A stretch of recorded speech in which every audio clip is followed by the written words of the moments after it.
Hello everyone, and welcome back to another episode of the Ever Sidequesters One D&D live stream campaign. And eventually, podcast in a couple weeks or something. So, once this airs, it'll be a podcast later on this week. I am Andrew, the DM and announcer for the live stream here, and also the runner of the D&D CR Exposed YouTube channel. And tonight we have my friends and family members who will be playing our characters. Eric, if you want to get us started with introductions. My name is Eric, and I play Kurgath Gloriahammer, the Minotaur Paladin.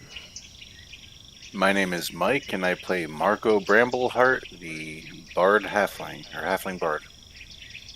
My name is Scott, and I play Shmebilok the Gnome. I am Sean, and I play Durgon Stonefist, the Dwarf Barbarian. Yes, and as I mentioned before, this is a One D&D live stream podcast. So as of Thursday last week, we had a new packet come out for the One D&D, playtest. Unfortunately, it wasn't a full priest class. It was just for the clerics. And, a couple races got updated, but we did see some really good information come out. So, a couple small updates that were made to this One D&D live stream was that, if we ever need it, influence is updated. A couple cantrips have also been updated. Let's see here. For resistance and guidance, which I'm sure a lot of people were super happy about, having guidance no longer be a one-shot for the day. And a couple other things. But for the most part, I don't believe they will really take effect for this, for this part of the playtest. So, luckily, we don't have to really worry too much about it. I am excited to see what will happen once the full priest playtest comes out, because we do have a paladin here, and we'll see what happens with Kurgath's, changes coming forward here in a little while. So we'll see what happens there.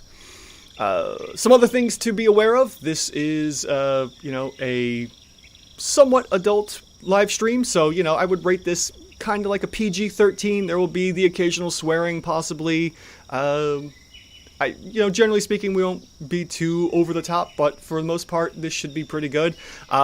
Any content warnings for this? There might be some animal cruelty, just in case something happens. So if you're not a fan of that, this may not be what you'd like to watch tonight, and maybe check back a little later on. Beyond that, there'd be the typical blood and a little bit of gore with battle, but nothing too terribly over the top. So with that, anyone have anything they want to say about the game before we get started? Yes. Yeah. I have a concern. What you got? Well, you're warning against animal cruelty. There's only one animal on the screen. Are Which you one? already going to kill our parrot? Oh, right. Well, that's not up to me, really. I mean, it kind of is, but kind of isn't. Who knows? I mean, there is our parrot on the screen there, Ham Sandwich. Hopefully Ham Sandwich survives and will live on to another day here. But, we'll see what happens in a moment once we get started in this, because we do have a bit of an encounter going on here with the pirates that have more or less marooned the Ever Sidequesters here on this island, as well as the sailors that they had boarded the ship on. That was, brought together by our ever faithful patron, Goodgur the Tooth. And if anyone watched last night's, Monster vs. Monster, maybe we got a little bit of insight onto Goodgur the Tooth's side activities and businesses. Who knows? He's a hustler. He's a good guy and a businessman. He's a businessman. Yeah, exactly. Legitimate businessman. Totally legitimate. Totally. There's also an egg, which might have a chick inside it. Maybe? Who knows? Who knows what might happen here if that egg is disturbed? I don't know. We bring her back to Goodgur, maybe she could work at the Thick Meerkat. Right? I mean, there's a chick in there, right? Elven to an extent, possibly. Who knows? You might have to explore that egg later on and to find out. But anyways, does anyone want to recall what happened in last week's episode of our One D&D campaign here? Well, I mean, 4 scientists experimented and climbed into a nest, and then they found out that their route of escape was cut off by a bunch of pirates. This is very true. There was also a little bit of a reunion as Marco, a couple weeks prior, in the last game or so, I think it was game number 3, had stayed behind to investigate the loot that he had found, plus some other gear that was stashed away in the little safety box, and eventually made his way back with the group. Explore that egg sounds wrong. Pretty much, Hair Doctor, pretty much. But yeah, so you met back up with the group. The shaman, the goblin shaman there, towards the top, had gifted most of the Ever Sidequesters a little bit of a present for helping out. And then they made their way along up to the top of this mountain here, where they had encountered, this nest, an egg, and now these pirates. So, let's see here. Let's get back to the information about this bandit here, the pirate, not necessarily a bandit. And yeah, so as you all clamber down, you hear some footsteps, and what appears to be the pirate captain here, followed and flanked by a few of her, pirate sailor types to accompany her on the ship. She's a halfling with an eye patch, even though the image itself doesn't quite give an eye patch. Let me just blow up that image real quick so you can get a better look at what we're seeing here. Maybe that left eye of hers is kind of like a glass eye that when she doesn't wear the when she doesn't have her eye patch on, it's a little unseemly. So here is our pirate captain here. She has to look at that specific angle and smolder, because otherwise the eye actually doesn't move around, and it's kind of off-putting when it loses focus. Yeah, just a little bit. So, as she was saying before, she accosts you all and says, "Well, I've been following you all for some time now through the jungle. Thank you so much for leading me to the treasure. I'm assuming you've found the treasure, it looks like. And I think I'll be taking what's rightfully mine. So if you'll just step aside, my mates and I will be taking that treasure and leaving you be." Anyone care? Well, I mean, maybe the real treasure was the friends we made along the way. And I look back at the rest of the party. Okay, yeah, maybe the treasure's actually here. If you want it, you can come search the nest for it. We're good. Well, if you'd be so kind then, if you're easily going to just, let us walk right on, then go ahead and step to the back of that nest there, and we'll be searching around for the treasure ourselves. And we'll be kindly on our way. If it's okay, I'd be much better off of here, because I'm not sure if it could bear all of our weight. I mean, it is a rather large nest, but I don't know how old it is. Well, I mean, look at the size of this thing, and the bird that must have, shut out that egg. I'm sure it can handle all of us on here. We're all very spry and lithe individuals. And she looks at, the elf next to her, the human, and the two humans as well. And her being a halfling is rather short as well, so not much to him. I want to ready my sleep spell. Okay. And that's going to be on my mind. So if they come swinging across, I may want to try and sleepify them so they just fall. Mm-hmm. All right. So what is everyone doing? What's the idea now that you've more or less had this demand placed upon yourselves to move to the back of the nest so that they can explore and look for the treasure?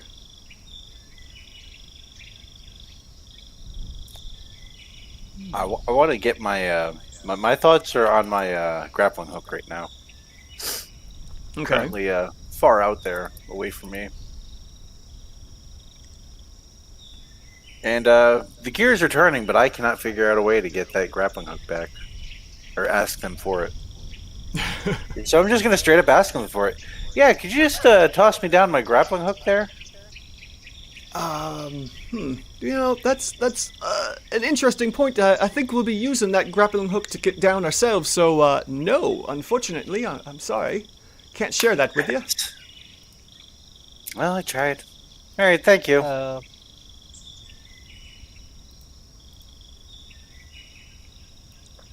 Anyone else? So what's the deal with this grappling hook? It's just sort of, let's say, attached to some kind of tree over off to the side, and that's what we've been using to swing down, right? Yeah, pretty much. Yeah, it's I got connected to mage On the the hand. rock, on the rock I can back just- here. Oh, it's tied back there. Okay, never mind. Yeah. It's to allow for the rope to reach down to here. Gotcha.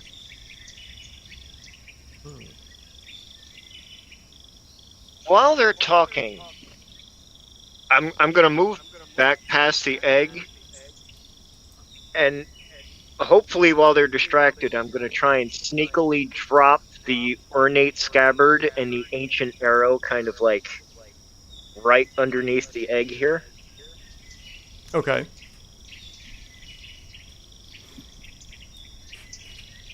All right, and the ancient scabbard and ornate arrow. Where did that one come from again? They were two of the trinkets I got from my background, I think. Oh, right. I completely forgot about the trinkets, the background stuff we always do. All right, so using those as a bit of a lure to Yeah, bring... yeah. Okay. Let me do something here real quick. Everyone should have control over hand sandwich now, so you guys can move the pair around as need be. At least you should anyways, otherwise I'll bring out a new ham sandwich token. Hovered on Hang on, just waiting for my mouse to respond, actually. Moose. Alright, hold on. You know what? I will just get rid of that one and bring them back out. Have we been talking long enough for me to like get up off of my prone position? Yeah, sure. You can get off a prone. Yeah, I've got some sort of delay thing going on. Yeah, Foundry's fucking up. Uh-oh. Let me check the invitation link here. Oh, I'm working fine. Yeah. Oh, no, there it goes. Oh, A there's a little bit of hiccup. delay. Yeah, it was a little Yeah. bit of a hiccup. I'm fine now. Okay. I like using Lost D to move my guy and the arrows. It's dead. So, what's the idea? What's everyone's plan here? The plan is for Discord and Foundry to start working I know. Yeah. and stop doing this disconnect reconnect thing. I'll move towards the back of the nest. Okay. I will move to the back of the nest, but I will need someone to move me. I need to feel moved. All right. I still got that sleep spell ready. Getting them itchy trigger fingers, huh? Yeah. Little tiny fingers. Actually, what will happen is the pirate here will go ahead and send her mates down first. They all clamber down using the grappling hook.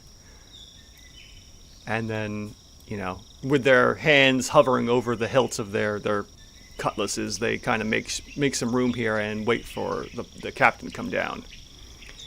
And she stands up there on the edge. She's like, all right, you salty dogs, go ahead and start checking over this place and look for the treasure. So they're going to start making some moves here to look for the treasure itself. Let's see here.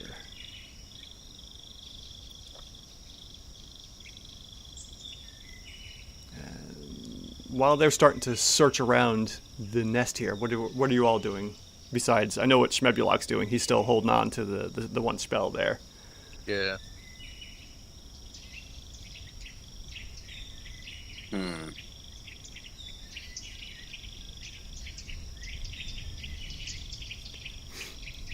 Thoughts? Thinking. Okay. While you guys are thinking, they're gonna roll some investigation checks, looking around. Let's see here. Investigation. Where are you hiding? There we go. There's 1. And 2. And a 3. Alright. So, the captain is standing on the edge, just kind of watching her pirates move about. And we'll say this pirate here happens to kind of work her way over to the center of the nest, as the other two are off on the sides, kind of searching the perimeter, maybe, looking for the treasure buried within. And she pops up. She's like, I found it. It's hidden here inside the center here, underneath this mound of egg. We'll have to move this all together.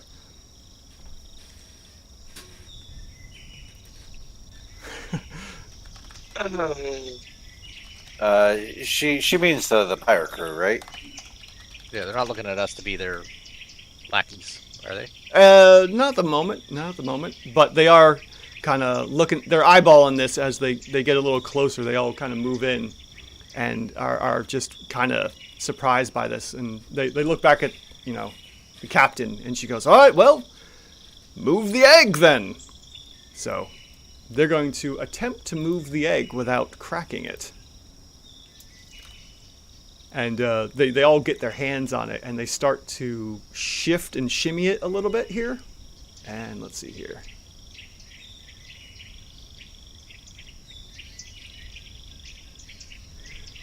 And they're going to start to try and shift this.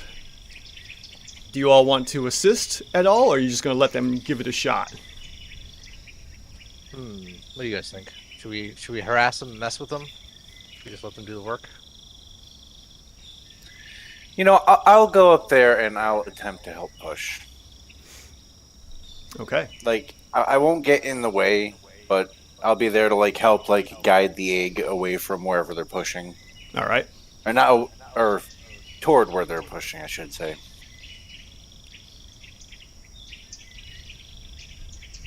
Okay. So then, let me see something here. All right, with the four of you... I am a charlatan. I have to get in the good graces of people that may be, deciding my fate later. Right?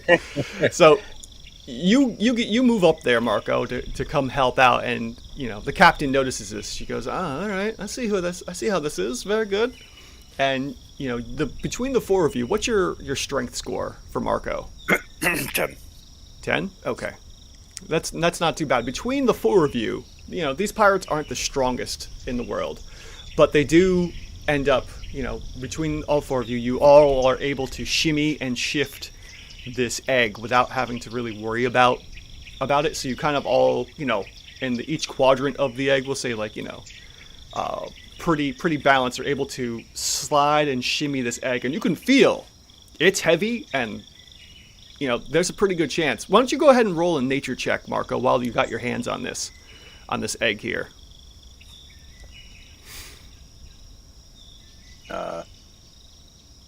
You said they're shifting it down this way? Yeah, they'll probably, move it off to the side. So, in order to not be in their way, I'll kind of shimmy my way over this way. Okay. I'm just going to roll a d20 because it seems to be lagging. And it's just a straight 20 roll for me anyways. Oh, it's not wanting to roll at all. Oh, dear. Oh, dear. Check that. Make sure everything's good on my end. It looks like everything's good there. Alright, let me see about what happens if I roll for you. Maybe do the nature check. Roll that beautiful bean footage.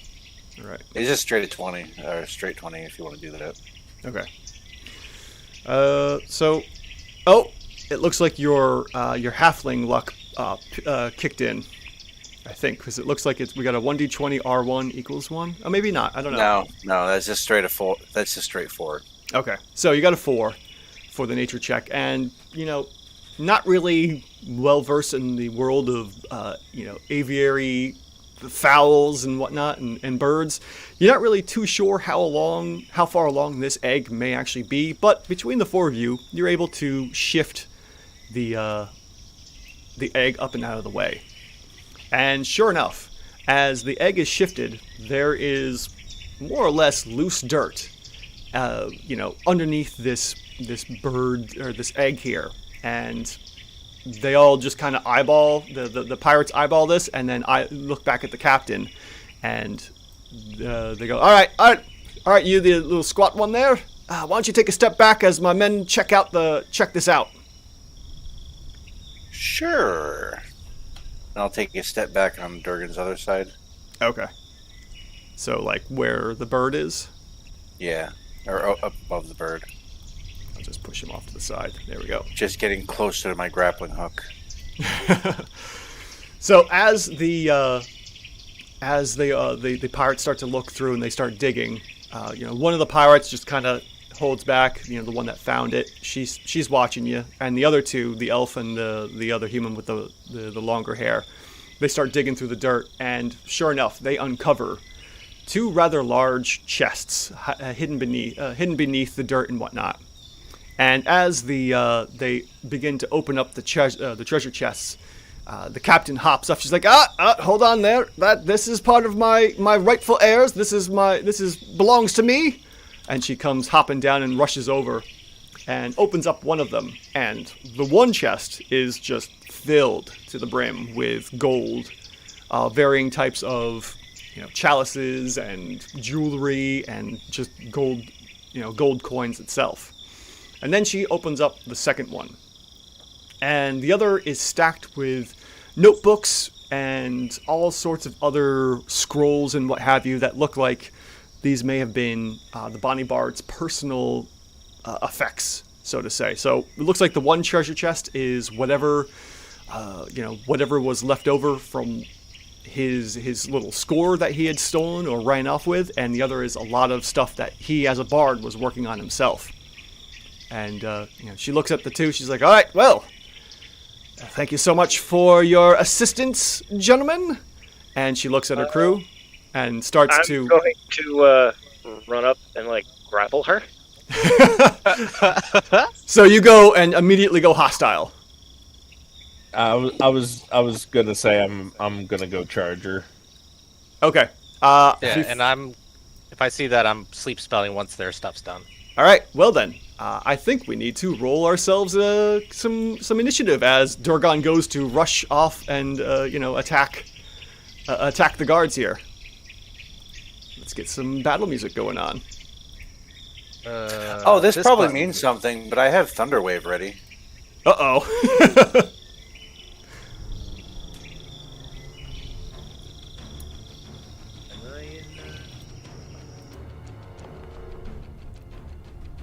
All right, I'm rocking it.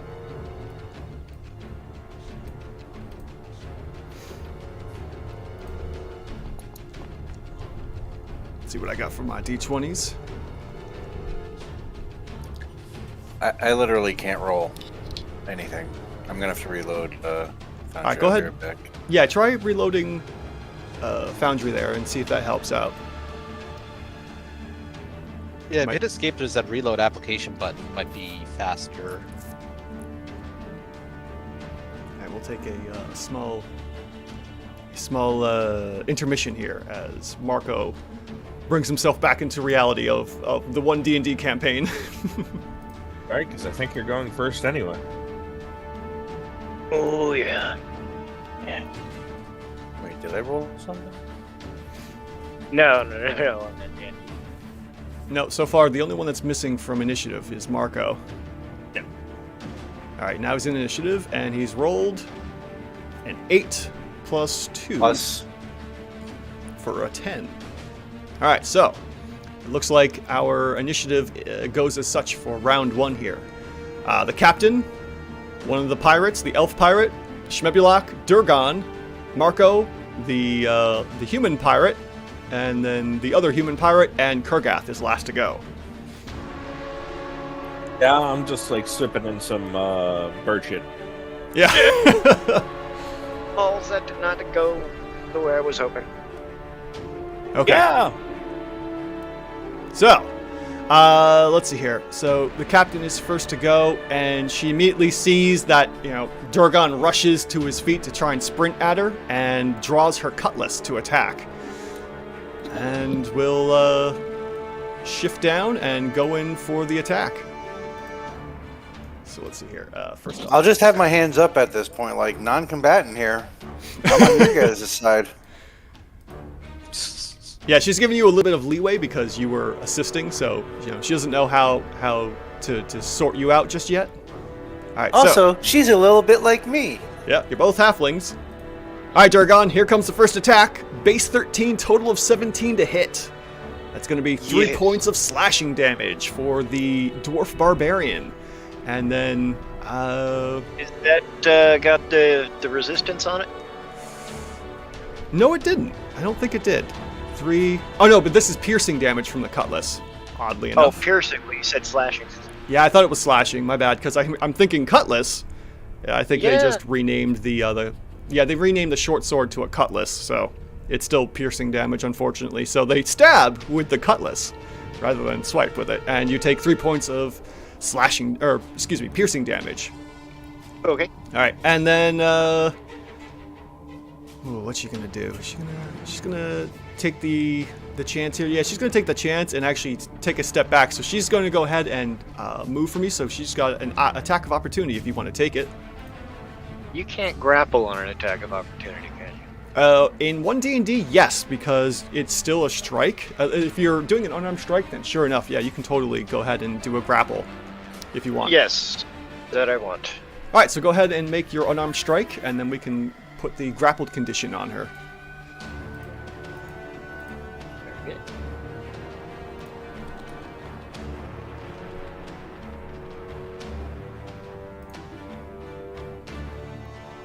Alright.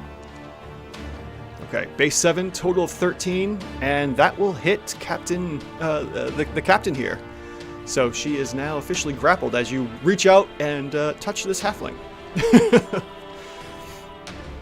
And I'll just yell, "Halt! Look, lass, I don't mean you any harm, but I don't exactly trust you to let us out of this.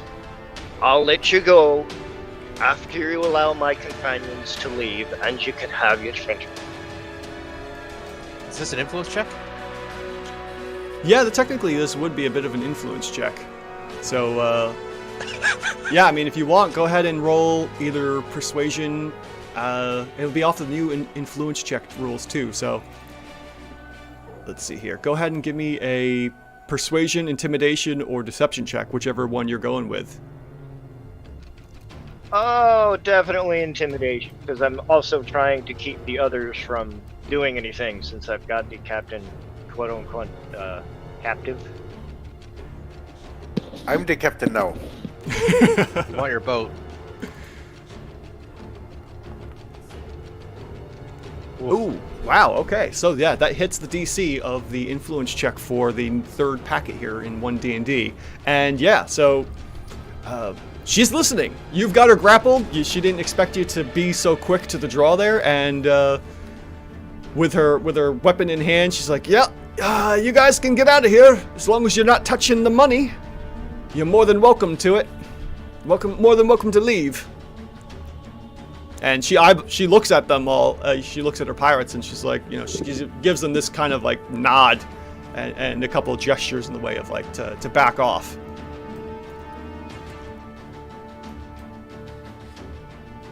And yeah, that. Oh well, I can't say that ends my turn because it wasn't my turn. Right. Well, that ends. Oh, I forgot to begin combat. There we go. That ends the captain's turn, and we have the elf pirate who draws his cutlass, but just stays put and doesn't go anywhere. So he just kind of holds still.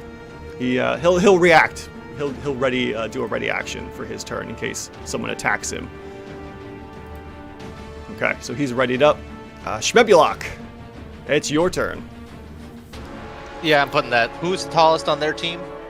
The elf in the back here. Yeah, I'm sleeping him. Yeah. Okay. Nice. All right. I can't wait to see how this turns out. Sleep. First level.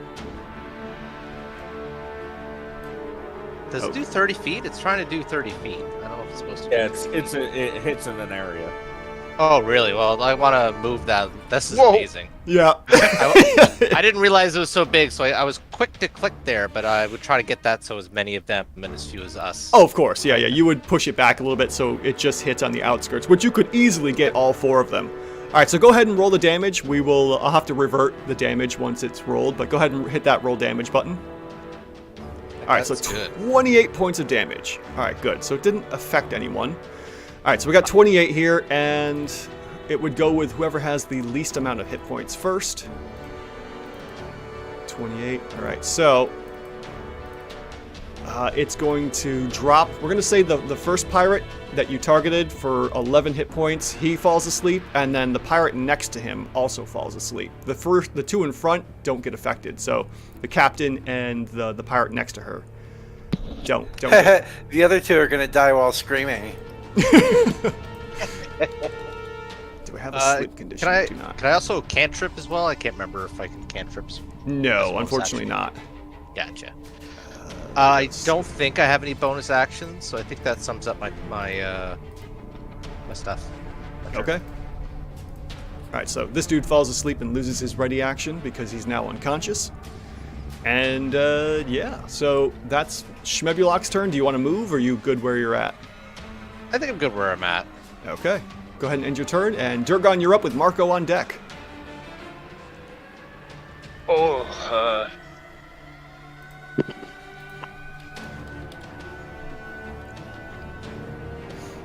well then.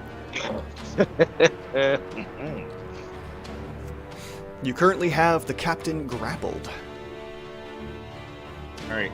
Your goal now is to initiate the king combo from Tekken.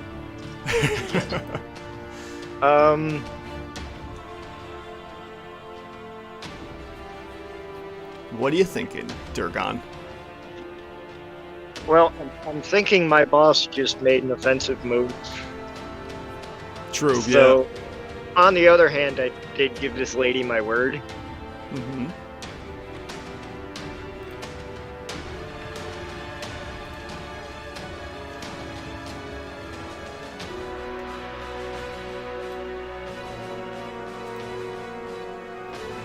Well, you've got two pirates that have fallen asleep. You've got the captain awake in your grapple, and you've got another one that is reaching for her cutlass, but hasn't, in a weird half state of threatening because the captain told him to stand down. Yeah. I mean, also remember that our entire point of coming out here in the first place was to find the treasure as well. Yes, and they also defeats have a the boat. purpose if we just give it away. Yeah, and they have a boat where we don't have a boat. That's also a good, valid point. Inspiration to Schmebulok for remembering that. If you don't have inspiration, Schmebulok, go ahead and award yourself that. If you already have it, you can give it to someone else, because that is something important to remember. Oh, double inspiration. Double rainbow. Alright. I see the logic, and it would kind of fit my character because he's all about the party, and I would be focused on the treasure anyway. I already have inspiration, so anyone who doesn't have it, somebody can grab it.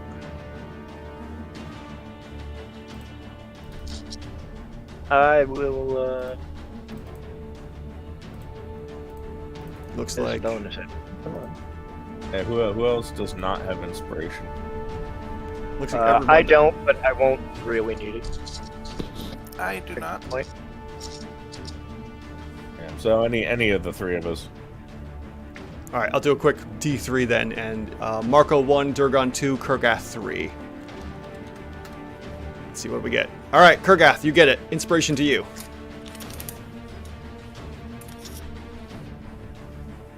Which is funny I because you will will, die as Kurgath.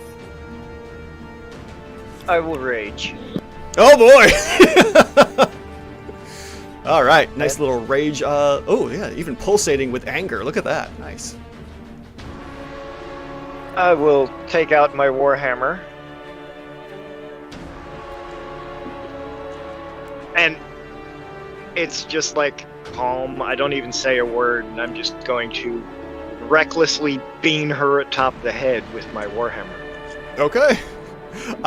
Just to double check here, she is grappled, so I need to verify real quick the grapple rules. But go ahead and make the attack. I think. Let's see here. Grappled. Okay, so just to verify for grappled condition, the captain's speed is 0. Attacks affected, she has disadvantage on attack rolls against any target other than the grappler, so any other targets except for Durgon are at disadvantage. And you can move her around at half speed. and she can try to escape. So that's the only thing I had to remember, is that she has disadvantage on anyone except for Durgon. Oh, that Okay. did not manage. So that was a base 16, I believe it was, for a total of 22 to hit, and you can go ahead and roll damage, clocking her upside the head. I'll be right back as I have to let a cat in.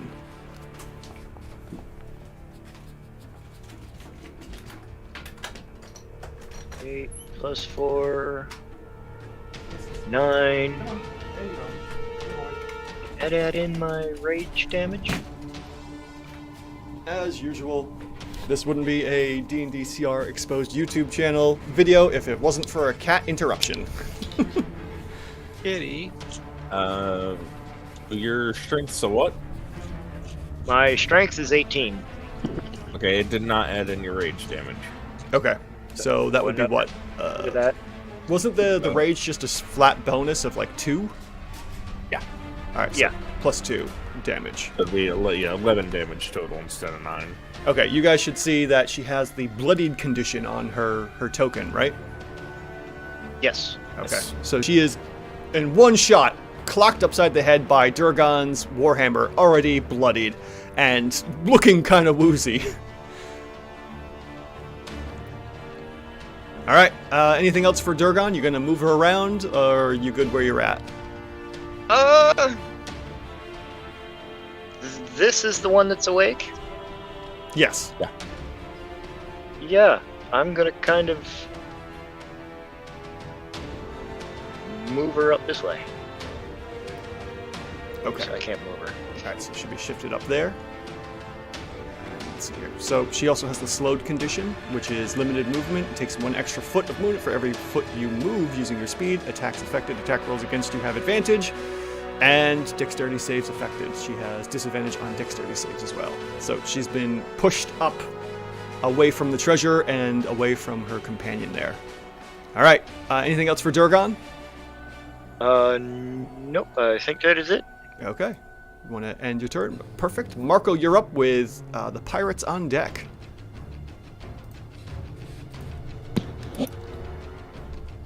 Terribly sorry, but I'm afraid I'm gonna have to kill you now. Who are you targeting? Who am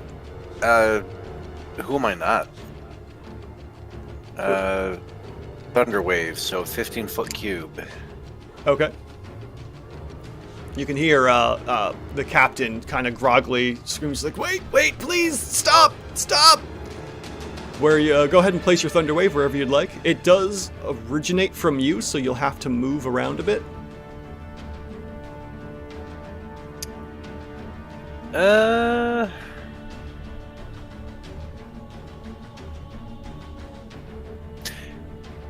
You know what? I'm not even gonna go that route. Actually, I'm just gonna go get my grappling hook. Okay. I've been asking about it enough, and I'm just gonna start climbing up the rope. And no one's helping you out to go get the. All right, so you're gonna climb up. Hey, no one's helping me. Oh wait, there's also the treasure chest. Shit. I'm sure Kurgath can get that. He's a big guy.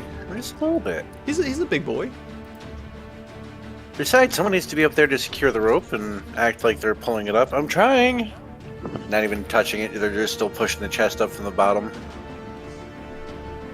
Yeah, so I'm gonna start climbing up the rope. Do you want a climb check or athletics? No, with the grappling hook and secured in the rope, it's not that big of a deal. You have really good footing with the branches, so you can easily get up to like the top of the tree line there. And I'll take a dash action to get Okay. up there. So I'll just say like I'm up like here. All right, yeah, that's perfect. So it looks pretty good there. Zoom out a little bit. So And people can see. when I get up there, I'm gonna yell, "We don't have to kill!" Don't wake them up. Are those guys? Yeah, they're hard to rouse. Yeah, the sleepy ones, you basically gotta kick them at this point because they're under the sleep spell, so they have no way of getting back up until they're roused. All right, so that's it for Marco's turn. Yep.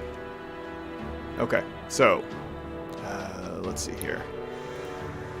We've got Marco's done. We got the pirate here. She's asleep, so she can't do anything. And then we go to the last pirate here. And she's gonna rush over and try to free the captain from the grapple check there. So I guess she's going to try and do what would be to free someone from a grapple check here. Athletics. All right. Just to free someone else. Couldn't remember if it was like a flat DC check or not now.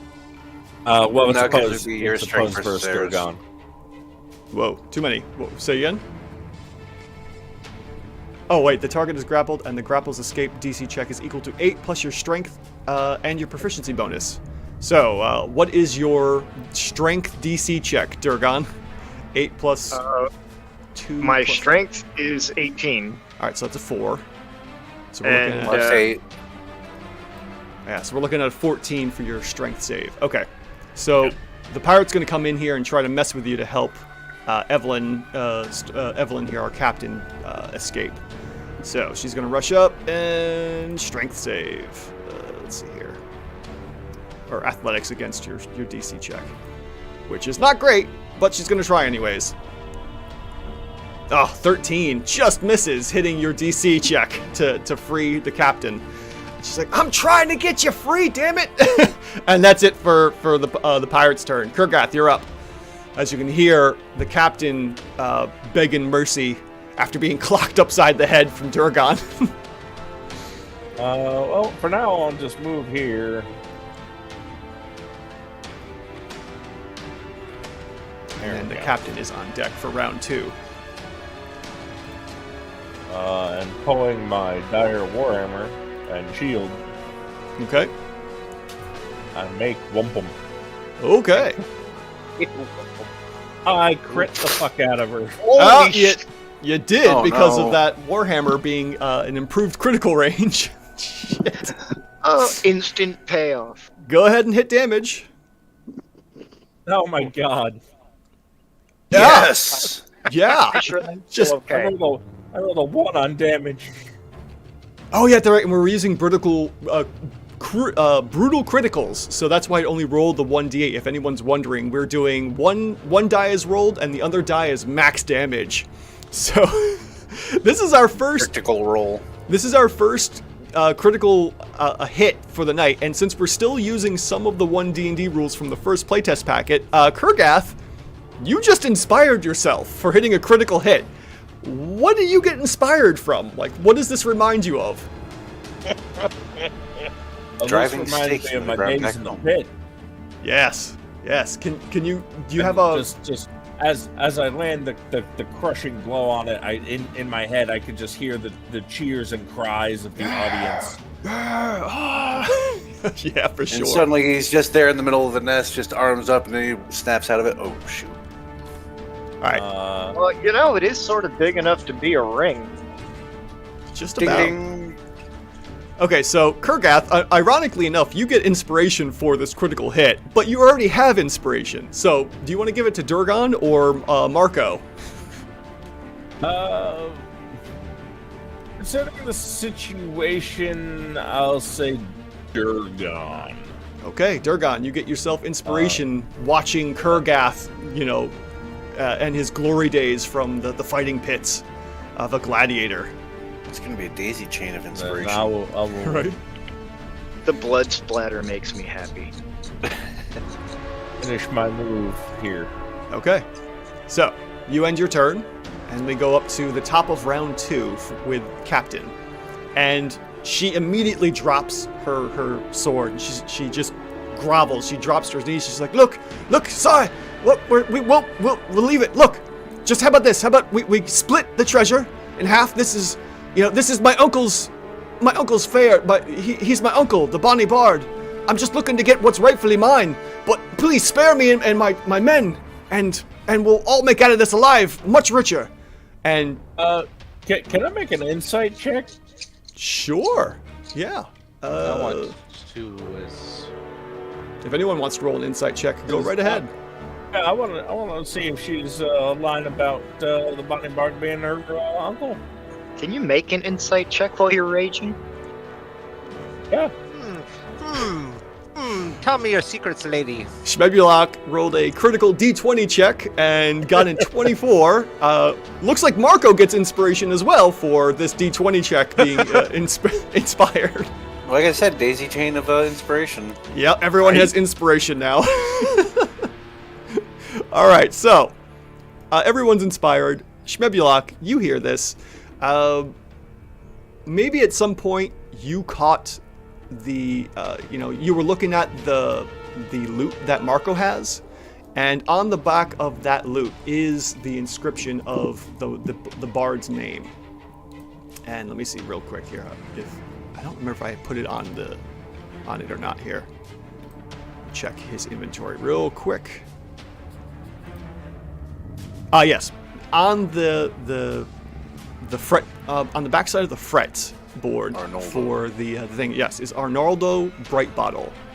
And she says, let's see here if I can get her name correctly. She goes by the name Captain Evelyn Stormwind. But as she's saying this, she confesses to her actual name. And her, let's see here. Before Can turning, I aid this along with some extract name? okay, sure. Yes, and considering that she's in dire straits here and on the verge of death, she willingly, willingly fails the DC check to resist your spells as you're learning to extract names from your school here. And she goes, my name's Evelyn Brightbottle, and before I turned pirate, that's my actual name. I go by Stormwind because it's more fearsome, and the men follow it. My men and women. This is my uncle's treasure, and I swear to you. And sure enough, as she's saying this, you can see Schmebulok with that 24. Everyone but Marco, because technically, Marco with the 11 on your insight check and being so far away, it's hard to see the fear and the actual, genuine, her being extremely genuine here. She's just being, as truthful as possible with you. She's like, this is my uncle's fare. We were on the ship together before he jumped ship with there was an accident, and he jumped ship and stole everything off of here. I was working with him that night, and we were supposed to go together, but I've been searching for him ever since, and I found my way here. Schmebulok, especially with your 24, Kurgath and Durgan, while you're raging, it seems to, you can see that, she's pleading for her life, and everything feels as genuine as possible. And she just, like I said, she tosses her cutlass to the side so it's out of reach, and she just drops to her knees while still being held on by Durgan. And ends the turn. The pirate, the elf pirate, is passed out on the ground. Schmebulok, you're up. What do you do? I let everyone know, the name stuff's matching up. I let them know that, names are my thing, and it's all, all the boxes are getting checked here. So let's just let cooler heads prevail, and just take a breather here, and not, fight anymore. Everyone can take a moment to, respond if they'd like, and if you want to, we can drop out of initiative and end combat. I was gonna say I wanted to get through this without anyone dying. So, is there any chance that I could healing word from a distance that one pirate that's downed? Yeah. I mean, she hasn't had a death save yet, so she's still only within, a few seconds of being completely clobbered to death. Yeah, just watch her brains leak out through her nose from a knock to the noggin, and then suddenly she's back healthy again because I sang a little ditty. Yeah, if you want, go ahead and target. If we're gonna drop out of initiative, you can totally target her and restore her. So we'll go ahead and kill the music here. Yeah, I think I'll do that. And it's if everyone's in fair to agreement, say we'll end combat. I was gonna say, I think it's safe to say combat's over. How do I drop rage? If You can just drop it. So that will literally just bring her up with Well, no, it's not. I don't think it's letting me drop it on my character sheet. I got it for you. Okay. All right, so let's see here. The two in the back are still asleep. I'm going to mark them with prone. Let's see here. Get them all, because the other pirate there, she's also, prone on the ground. Yeah, I'll take like a deep breath. Maybe I should have started with that. Well, you can't be too certain with people nowadays. We're pirates after all, and we deal with other pirates, so it's just kind of the thing that happens. And she tells the other pirate there to back up and away from the loot. She goes, look, like I said, let's split the loot 50-50. We'll all get out of this alive, and we can call it even. Fair? No. You owe us a boat. Well, you can take passage on our boat then to get out of this island. We'll take you to wherever you want to go, and we'll call it even then. Is that better? No. You lost the fight. You don't get to dictate terms. Meanwhile, Marco's just gathering up his grappling hook and binding his rope back up. Sorry, guys. Just wait for you to starve to death and get the treasure myself.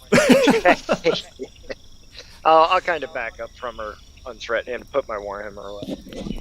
Okay. Yeah, she also kind of shimmies back a little bit. Oop, not too far. And the other pirate crawls away as well, especially from the loot there in the middle. Look, we've got a boat. We can take you to the closest port to get you off of this island, and we'll split the treasure here, whatever's in those treasure chests 50-50. Call it even, and you'll never see from us again. 80-20. She goes 60-40. Just the point, she's charmed, so if you want me to roll anything, I'm more than willing to roll to negotiate this down. Oh, right. So let's see here. Oh, yeah, okay. I forgot about the whole charm part from the extract name. Let's see here, charm target can't... Yeah, okay, so yeah, she'll totally agree. Once you say the 80-20, she's like, yeah, all right, 80 for us, 20 for you, got it. No. 80 for us, 20 for you, and you guys get to keep your boat and your lives. Yeah, what do you guys think? And she looks at her crew, and they're like, the one that's still alive, the others are still zonked out snoring. They're like, the one across is like, yeah, that sounds fair. Totally fair. So she holds out her hand in an agreement while kind of laying down, maybe gestures over to Kurgath for at least someone to shake on the 80-20 deal. Yeah, I'd be happy to shake her hand and prestidigitate all of the mess off the enemy's clothes and try to make get the blood off of it. Sign of goodwill. That's Right. very kind of you. So she's agreeing I'll to go us over getting and pick up my 80% and her trinkets. getting 20. Yes, yeah, Kurgath. Okay. Durgan. Just making sure. Yep, Durgan, what was that? I'm gonna walk over and pick up the scabbard and the ancient arrow. Mm-hmm. These were mine to begin with. Yeah, that's fine. They went in the treasure chest. You can totally take it. That's quite all right with me. Meanwhile, Marco is passively and quietly watching the situation, all the while binding up his rope and putting away his grappling hook. And wonder how they're going to get out of there. You bound up the grappling hook. And the rope. And the rope, yes. Well, maybe they'll just climb up the tree. It's not that terrible. But anyways, so now that everything has been more or less agreed upon, the pirates wake up their other mates and get them sorted. They kind of they both kind of jump at first. They're like and then they explain. We're sparing. They're sparing our lives, and we're taking them on the boat. And they just kind of grumble, and then they deal with it. So, who wants to inspect the treasure chests now that you have some time to do so? I do. All right. So you move over and take a look, and sure enough, as was stated before in the treasure chest there, one of them is loaded with gold. And go ahead and give me an investigation check to get a loose idea of how much treasure you think is in there. All the treasure's in there. Oh yes, with a 25 on your investigation check, all the treasure's in there. Indeed. No, you can get a quick eye, for the size of the treasure and the coins and displacement of everything. You gather there's probably about 500 gold pieces combined in gems, coins, and other types of jewelry and goblets. Typical treasure fare that you would find in there. In the other treasure chest, you find, stacked notebooks scrawled with sonnets and ballads the Bonny Bard composed. And from the looks of things, these are probably his greatest pieces and works. And on top of all of these, sheets of music and parchment papers, there is one final verse to the Bonny Bard tale. And if you'd like to see what that is, I will throw that in the chat here.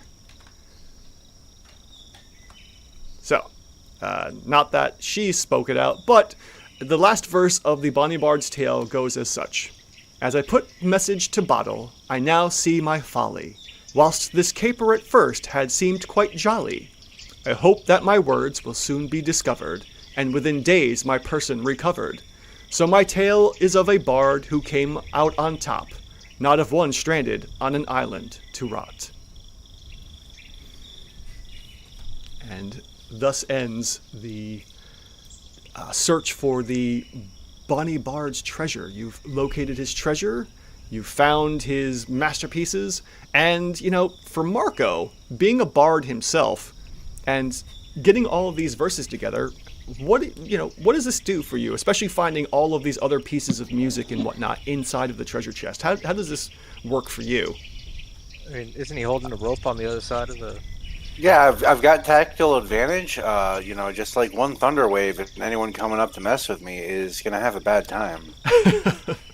That's the greatest treasure of all, is having the high ground. It really is.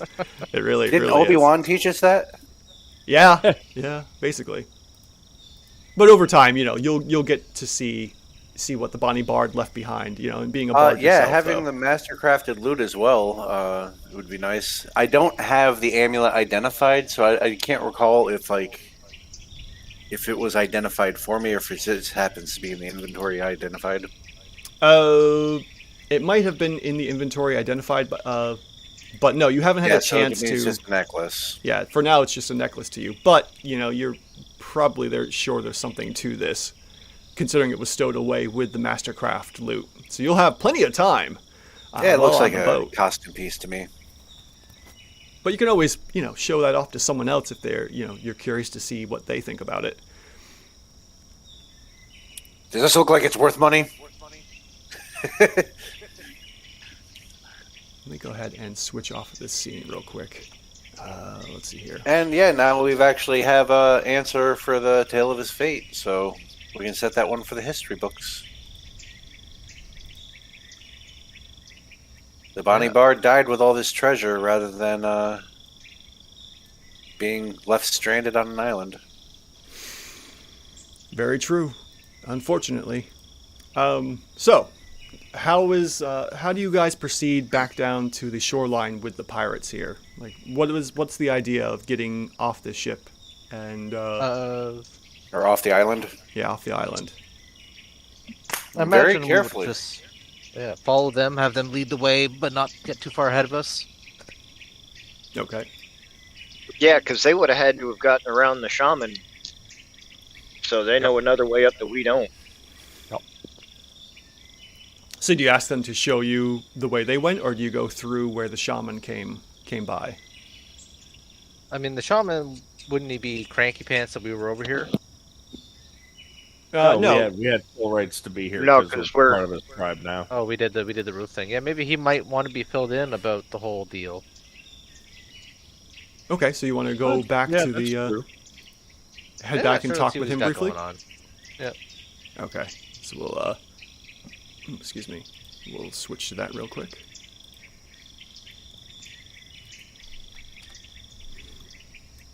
All right, so as you're traveling back down through the the crags of the higher sections up top, you make your way back to the jungle scene here, and you get back, and you've been gone for maybe about an hour or two, and unfortunately, it seems as though maybe the shaman himself has moved on for the day. He might have other activities, but as you get to the hut here, you don't see him, any hide or tail or hair of him at the hut here. Sadly, if anyone wants to do maybe like a survival check to see if you can find some fresh footprints or something, you can go ahead and do that. I will offer assistance with looking. There you go. And we got Schmebulok with a 15. Come on. Oh, I'm lagging again. Oh, all right. We got a 20 with Kurgath. Ooh, we got a natural 20 with Durgon. It's for a total of 22. We can't have any more inspiration, folks, because we are maxed out right now. That's actually, hang on. XP, right? I'm going to roll this. I'm going to roll this and use my inspiration. Okay, there you So go. that way I can get the inspiration from Durgon. That works. Hey, good thing I did it. All right, total That's up to 16. 20. Yeah, between the four of you, as the pirates are moving about, even though they're kind of messing up the place, you can see some tracks that look like they go into the waters and then just kind of fresher tracks and then maybe disappears into there. So who knows? The shaman must have done something with the waters or knows some way to travel through the waterways here, and was able to head down to see his people. Not really quite sure. He's quite a strange, erratic fellow after dealing with him for a little bit. But, unfortunately he's not here, so you guys can head on unless you want to leave something for him. I don't know. It's up to you. What are you all doing?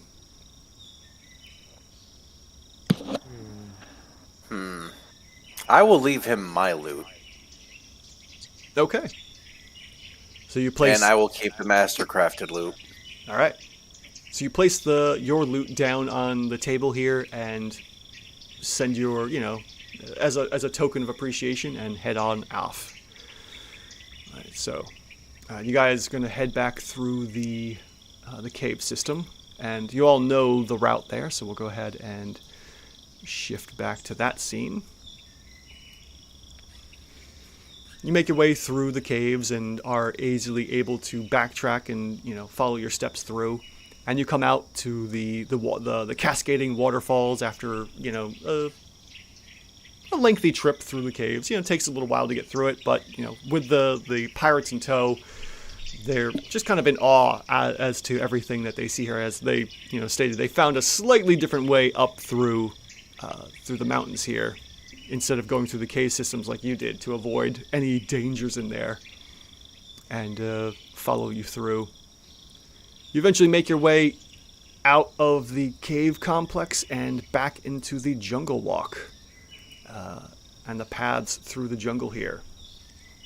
So, it's been a couple, at this point it's been a bit of a walk. Kurgath, unfortunately, because of how hot and steamy it's getting again, without the fresh breeze of the higher mountain regions, I'm going to need a constitution save for me, please. Hey, man. How does he not have a breeze when he's all the way up there? Oh, wow. Okay, so with a 10, you really feel the pressures of the jungle, but you're able to push off, just barely able to push off the exertion here, and you power through it. At this point, it's getting late at night as well, so it is starting to get more into the nighttime areas as you're making your way back down through here. And it's still a good couple hours walk back to the beachhead here.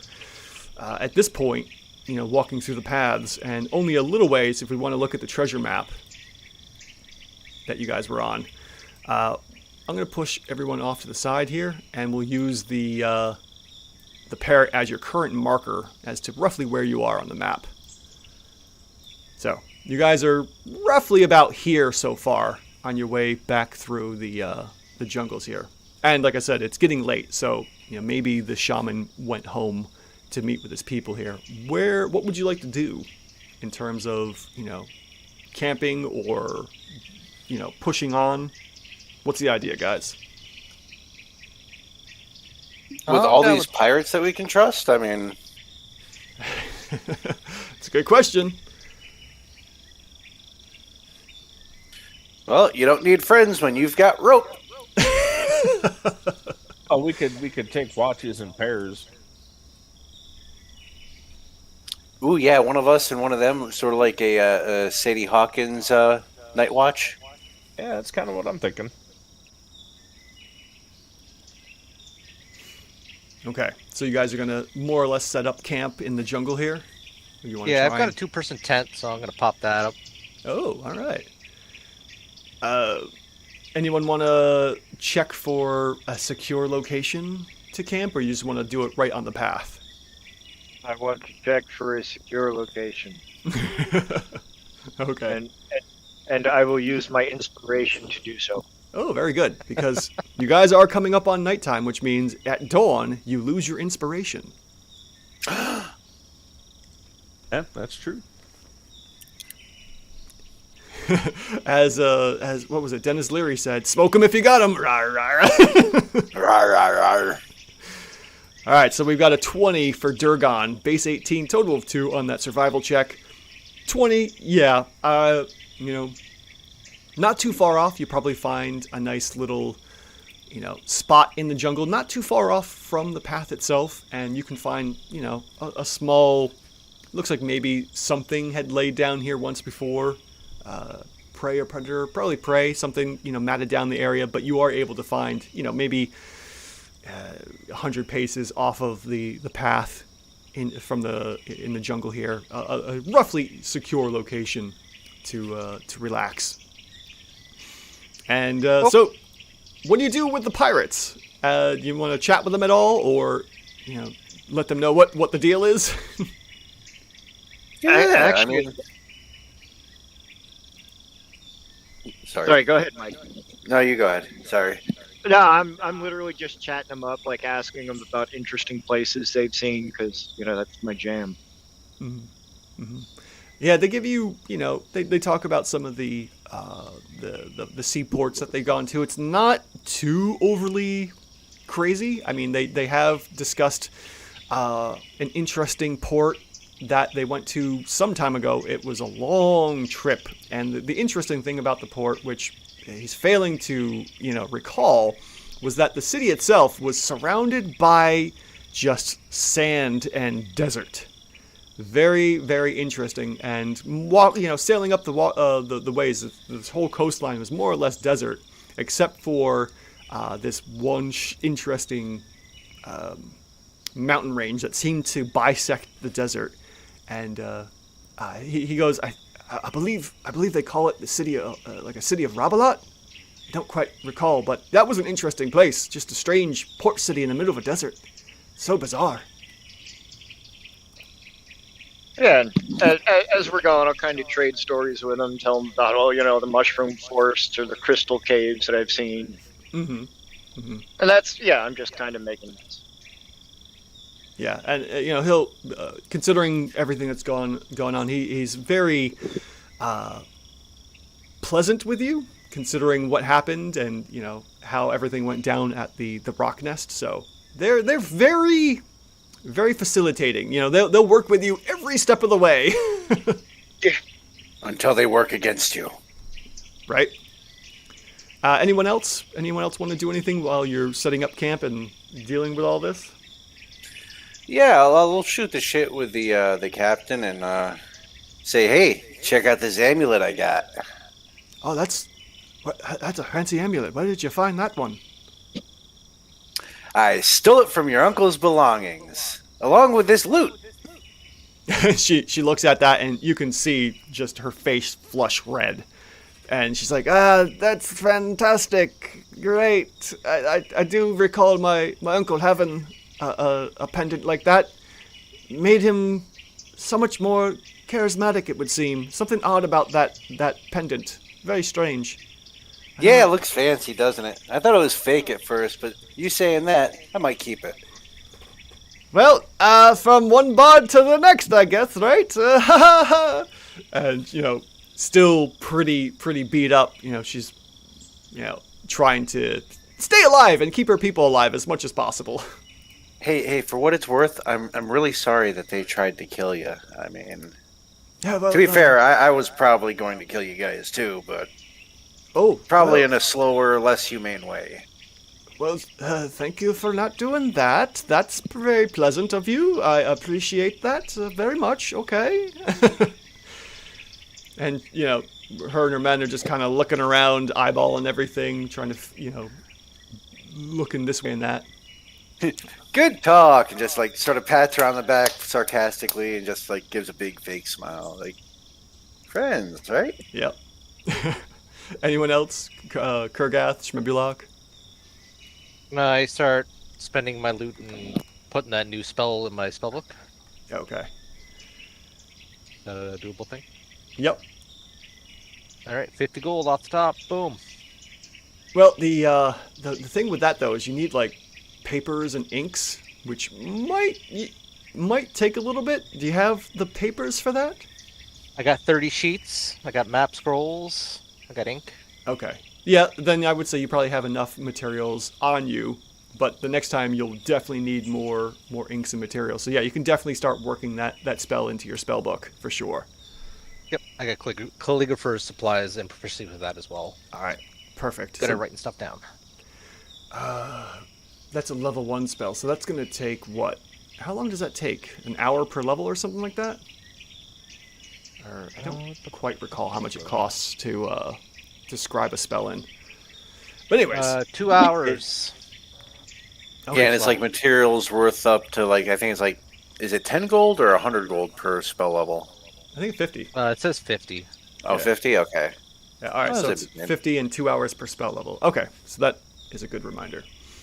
All right, so that's what Shmebulok's doing. Kurgath, what about yourself?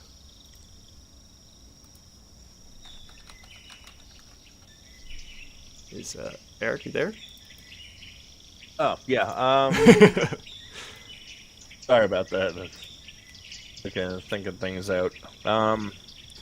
Yeah, when we're setting up camp, I'm gonna set my backpack against the front of the treasure chest, the one with the money in it, and yeah, that's gonna be my pillow. Okay. That way, no one can open it without moving me. Sounds good. All right, so then, who's taking first watch? And I'm sure you're not trusting any of the pirates to take watch. So, as per the One D&D rule set here, a watch consists of a minimum of 6 hours, with 2 hours of light duty, like writing. Nothing. You can't cast anything over a level 0 spell, so nothing higher than a cantrip. Any kind of combat, unfortunately, resets the long rest. So you get into one combat, you got to start it all over again, unfortunately. Boo! Boo! Yeah, that one's rough. So you need 6 hours of rest? Yeah, it can be slightly interrupted with watch, but you need a total of 6 hours, a minimum of 6 hours of rest, and then no more than like 2 hours of light duty in between that. So I may be getting like 2 hours of sleep, and I'm not like suffering on my skill checks. Maybe I am. Shit. All right, so here's a refresher for the Cleric and Species Pack 3 here. A long rest is a period of extended downtime, at least 8 hours long, available to any creature. During a long rest, you sleep for at least 6 hours and perform no more than 2 hours of light duty or activity, such as reading, talking, eating, or standing watch. The benefits of the long rest: you must have at least 1 hit point. When you finish the rest, you gain the following benefits: you regain all hit points, all hit dice, max hit points restored, ability scores restored, exhaustion's reduced. So if you are exhausted, your level of exhaustion is decreased by 1. After you finish your long rest, you must wait at least 16 hours before restarting another one. And then interrupting the rest, a long rest is stopped by the following interruptions. Combat, casting a spell other than a level 0 spell, or cantrips in this instance. 1 hour of walking or other physical exertion. If the rest was at least 1 hour long before the interruption, you gain the benefits of a short rest. You can resume a long rest immediately after any interruption. If you do so, the rest requires 1 additional hour to finish per interruption. Alright, so excuse me, you don't have to restart, it just adds an extra hour. So that was good. A good refresh for even myself. I'll take first watch. Unless Okay. anybody else. Nope. I'll go on the watch rotation. Doesn't matter where. Alright, so And I can also alarm boxes and stuff if that's insignificant to anybody. Oh yeah, you can trap the chest with an alarm. yeah, I was going to ask if you guys were doing anything with the pirates, if you're going to bind them or let them stay out freely or whatnot. Honor system, I feel. I was gonna say If we can't trust pirates at this point. we pair off with them during watch. So one of them and one of us is on watch at any given time. Yeah, that's a good Yeah. idea. There are 4 of them. Definitely keep an eye on them. Alright, so Durgan, since you're up first, who do you want to pair off with? Which of the... one I don't care. of the pirates? Alright, so one of the pirates will stay up. You know, more than likely the captain will say like, yeah, I'm getting my full sleep, you guys can... I'll go up last. Yeah, And, the captain should definitely rest. And we'll, she'll go ahead and bed down, since you're all being kind enough not to bind them. And, yeah, so one of the pirates will say the elf, the elfin male, stays up watch with you. Do you interact with the elf at all, or not? I mean, if he starts talking, otherwise, whatever. Okay. Pretty much not. The elf,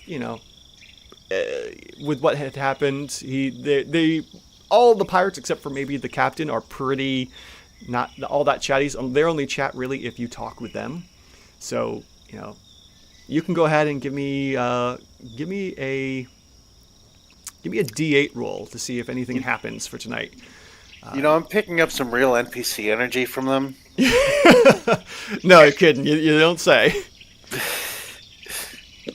Okay, so the system I'm using here, for those that don't know, it's a modified version of the Dungeon Dudes encounter rules.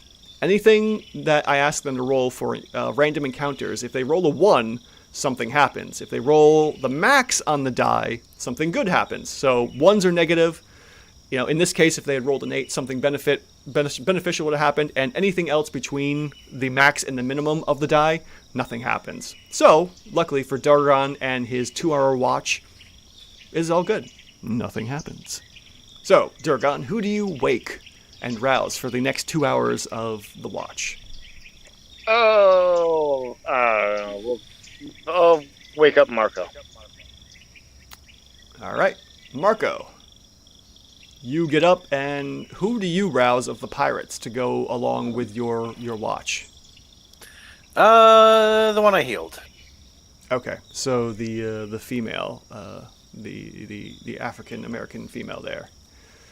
All right, so you wake her up, and she just kind of looks at you with a bit of a smile, just a small one, as a way of like thanking you for not letting her die. And as you're standing there and watch, she does, she gives you a bit of a smile and a wink, and she goes, "Thank you, I appreciate you bringing me back from the brink of death. I don't know how I can repay it, but pirate's honor." And she gives you this real weird half-hearted salute. And I will return the half-hearted salute half-heartedly. Is that a quarter-hearted salute? Yeah, pretty much. So unless you want to say anything else to her, she pretty much just continues, just goes about watch duty and is quiet for the rest of the night. If you're Like good, I said, NPC energy. Yeah, we're good. who knows? I mean, they're just, basic pirates, so how much information you're going to get out of them already. So go ahead and give me a D8 check, please. Just a second, as soon as Foundry wants to stop. Okay, there we go. D8? Yep. All right. And with a 4, nothing happens. All right. The die was just not wanting to roll. All right, so who gets up next? Who do you rouse? Kurgath. All right. I imagine that Shmebulok has some sort of a spell board set up. Kurgath? No one woke up the Magic Man thinking that he had a spell contingency set up. Meanwhile, he slept fitfully that night.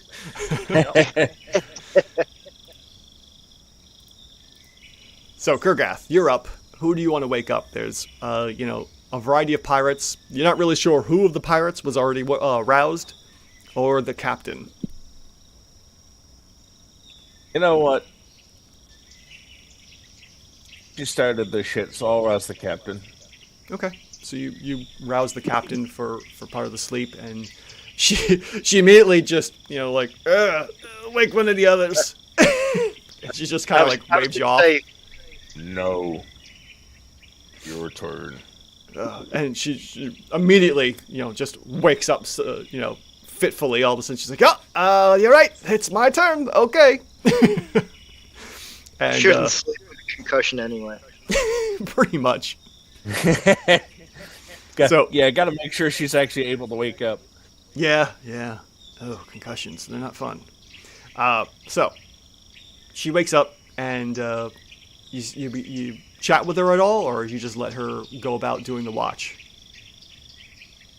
No, I'd rather pay attention to the everything around us. Okay. And it is potentially hostile land. Gotcha. All right, so why don't you go ahead and give me a D8 roll, please, for potential encounters.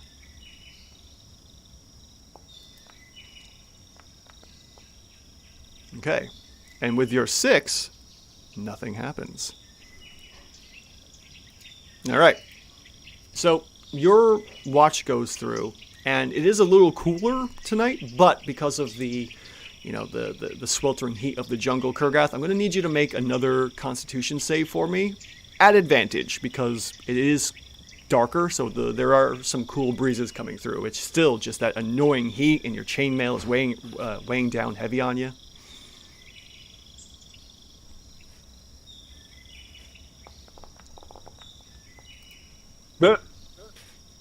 Oh, we've got a 7. And unfortunately, even with the breezes coming through, you feel the effects of the island. Did I still use my inspiration on that, or no? Yeah, it would have only put it at regular because you were at you were at advantage, so it wouldn't have mattered anyways. You couldn't use it again. So for the first time, even though maybe it's just the fact that you haven't gotten a full night's sleep so far, you feel the weight of just the humidity and the weather of this volcanic island just bearing down on you, and you get your first level of exhaustion, but it's not your typical exhaustion. It's a -1, as per the One D&D rules. You have a -1 to all D20 checks. Funny part is, we're coming up on the end of a long rest, so you basically don't have to worry about that exhaustion because you wake up Shmebulok and let him, finish up this long rest here. Yep. All right, so Shmebulok, you get up. You see the captain is also going back to sleep. There's one more pirate that technically hasn't been roused. You could wake another pirate or keep the captain up. Who do you want to wake up? Get the guy who hasn't woken up yet. Okay. So you have a general idea of who hasn't been woken yet, and it was the Caucasian female. And you wake her up, and she yawns and gets up. You speak with her at all? Can I just cast sleep on her? What? Hey, wake up. As a warning, if you do, this will extend your long rest by an hour. Nah, never mind. I don't want to do that. No. Just fucking put her back to sleep. Oh, fuck. Excuse me, that is really funny. Everyone must sleep. Oh, then no. puts the wand up to his head. Sleep. That's not Knocks twisted. himself out. That's really funny. Oh, man. Okay. So Yeah, chatter up basically about like where are they? Where's their home base? What kind of islands have they been to? You know, maybe how to avoid them in the future or other pirates. well, we've been to a couple places around the area. We generally try to avoid it. The captain has some maps in her cabin that she knows about to avoid other patrolling regions of pirates. So we all generally keep to ourselves. We have quadrants and sections of the ocean that are claimed. I've been, as far as Zabalamuga and further, to some free ports in the other areas, and also to, real distant Rabalat. That was an interesting place. But beyond that, we just kind of go anywhere and everywhere. Our home base is the ship. We don't really have anywhere we call our own. We just stay here. We stay on the ship, and when we need to get to port, we get to port. Buy what we need, and back on the ship we go. Anything else in particular you'd like to learn from? One last question. Do you have any like flags you use when you're at sea to like get other pirates not to attack you? Well, like secret-y things? That's the funny part. Occasionally we do. When we do cross other pirates, we generally don't worry about flagging them down. We'll just go to war with them briefly and steal what they have. So unless there's a special reason, like some kind of a treaties or a parlay of the greater pirate captains, we usually don't worry about it, and we just go right to plundering, pirates and all. Cool. I don't have any further questions. Okay. So with that, go ahead and give me a D8 roll, please. And we have a 6 from Schmebulok. And again, the night goes by the last couple hours go by uneventful. So it's the next morning. You guys can go ahead and hit your long rest buttons on your character sheets to restore hit dice and hit points and all that, and get your spells back that you've used. And you're back and ready to go for the last bit of this journey here.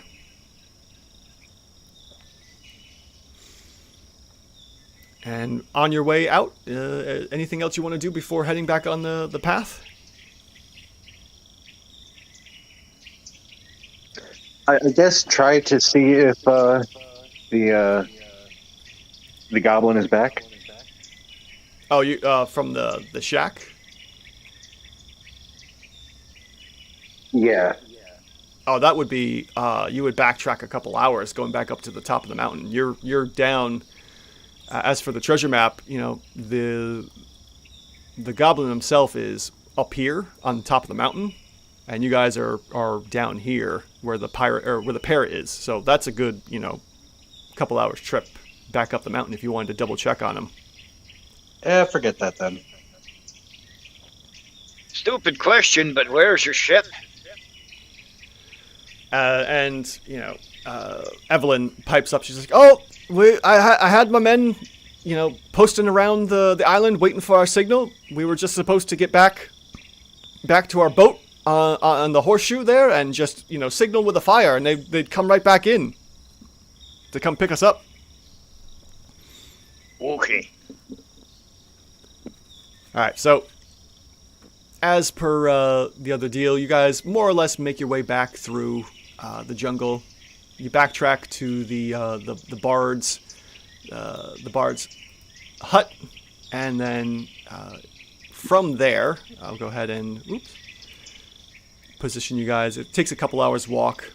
You're at the Bonny Bard's hut, and then from there you can see like more or less a direct line. You could either backtrack through the trails, which would be probably quicker, or for probably about the same amount of time it would take to go from west to the monkey and puma, and then south. It would probably be about the same if you were to cut through the jungle, but it might be a bit more dangerous. What do you want to do?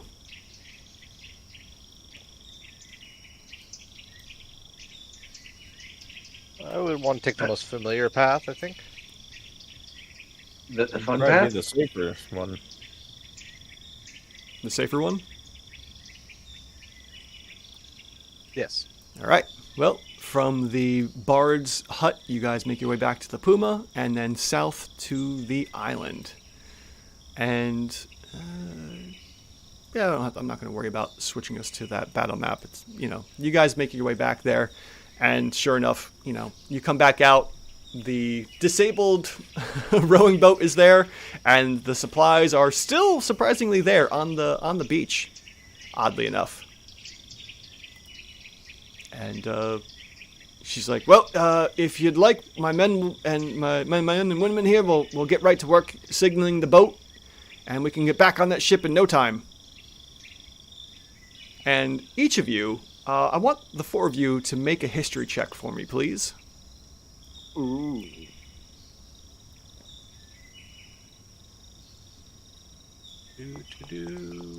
Andy, Yes.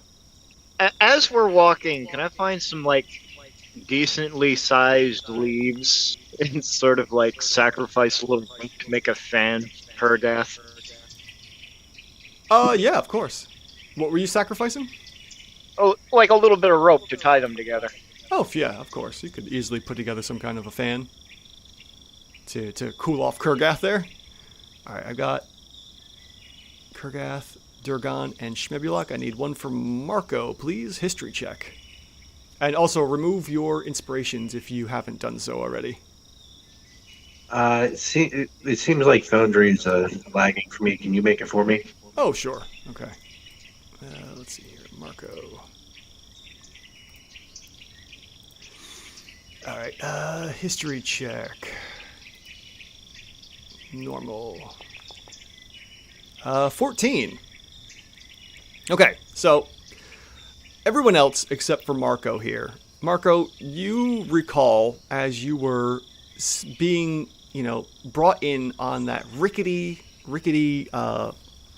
basically life raft. Oh! You remember there's some sailors also on this island that have moved off. But so far, you're the only one that's recalled it. You're thinking about it up in your head. Do you make a note of this, or do you leave those sailors to their own, their own machinations and whatnot?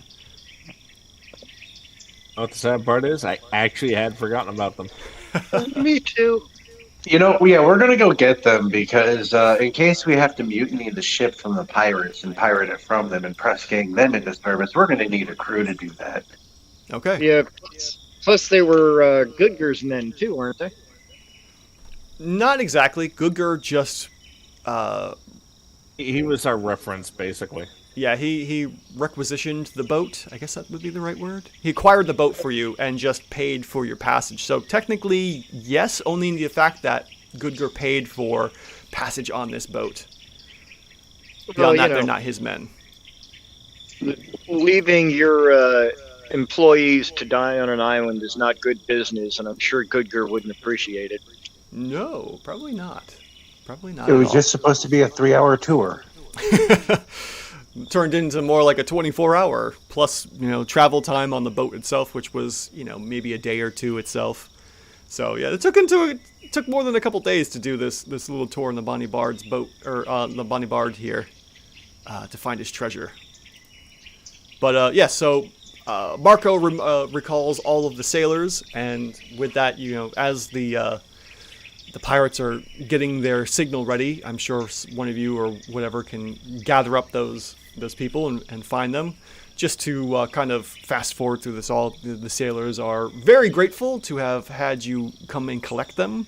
They appreciate it, thank you so much. We were really worried that you had forgotten about us, and I'm glad to see you're all safe. Yeah. So with that, as some time goes on, the pirate boat is signaled, and they get you all back onto the boat. And the pirate says, "All right, men, we've got ourselves some company here. These what was it, 9? I think it was 5. The captain plus 4 of the sailors, and you 4. So there's 8 or 9 of you." He goes, "They'll be joining us, and we're gonna make way to the closest port to get them off our damn blasted ship and be done with them. We've made some agreements. I've got a pirates agreement with them, and we'll see them to their destination, no problem. Don't you be giving any of them any trouble. And with that, let us set sail. It's going to take us about a week to get back to port. We'll see you all next week, folks. Thank you so much for joining us tonight.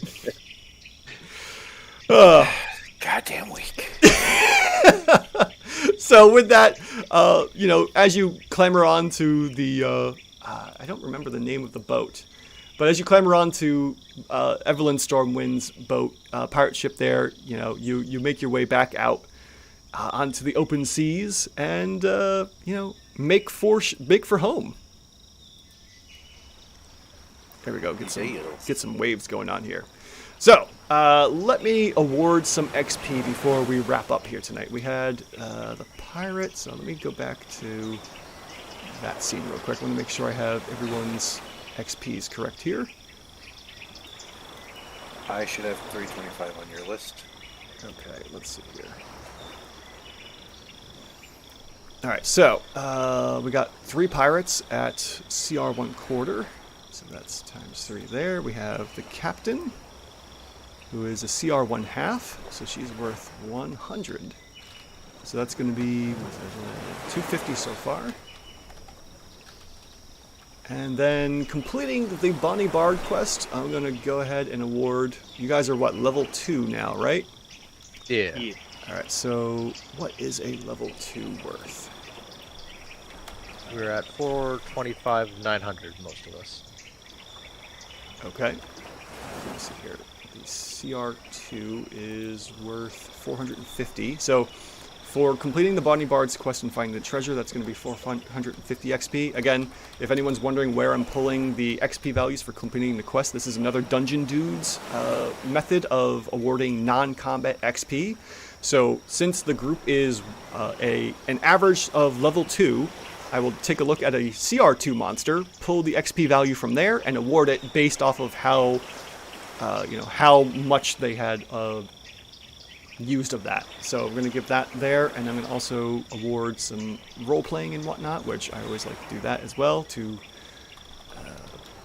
encourage that. So let's see here. What do we got for total so far? Plus that, and divide by 4.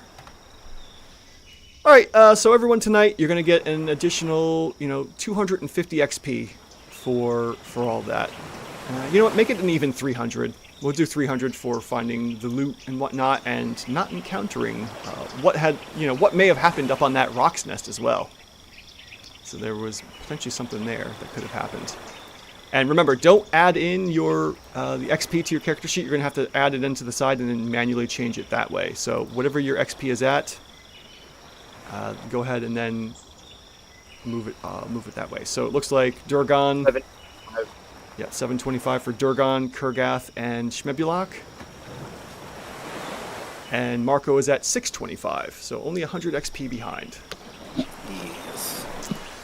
All right, so let me see here. What else do we got here? So a little quick business. The Foundry VTT is the virtual tabletop we've been using here.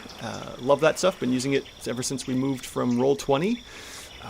The music and the quest was by Crucible Magazine, and you can find the links for all that stuff below. And artwork for the tokens is all their owners' respective artwork. So a lot of this was D&D's token artwork, and a little bit of artwork also from the characters. The character tokens for our players were created by Herr Doctor, who is a moderator and fan of the channel. He took the time to make these tokens slightly 3D, which is awesome. And then the character artwork on the sheets was done by me through Stable Diffusion and AI artwork, which has always been fun. Beyond that, hopefully you all have enjoyed this, as always. Let me see here. Who's in chat? We have Thomas Cook. Thank you. It's a shame you missed playing D&D. Maybe at some point you can get yourself back on and playing. Hair Doctor, Candyholic. I think that's it pretty much. So thank you all for joining me tonight. And if you watch this, joining us tonight. If you watch this again as a video on demand, or if you're listening to this all the way through as a podcast, you're awesome, as well as everyone that was in the chat tonight. Thank you so much for joining us. And as always, this is me, Andrew, and for us here, the Ever Sidequesters, asking the question, are your encounters even rated? thank you all so much, everyone, and have a good night. And also, before we go, if you've enjoyed this, please share this podcast and anything else with your friends and family. It would be so great and helpful if you guys could share this with everyone that you know to help get the interactions up and whatnot. And it looks like our parrot just got hexed. Yeah. I'm just seeing what everything looks like, because these effects are really cool. Yeah, they are. There's some pretty awesome effects going on there. And the Ever Sidequesters will be back in 1 week, so come and join us next week for the continued adventures. And if you'd also like to join me for the Monster vs. Monster on Monday nights, I also live stream Monster vs. Monsters here on the YouTube channel as well. So thank you all again so very much, and this is all of us saying good night. Good night, everyone. We'll see you next time. Bye-bye. Good night. Good night.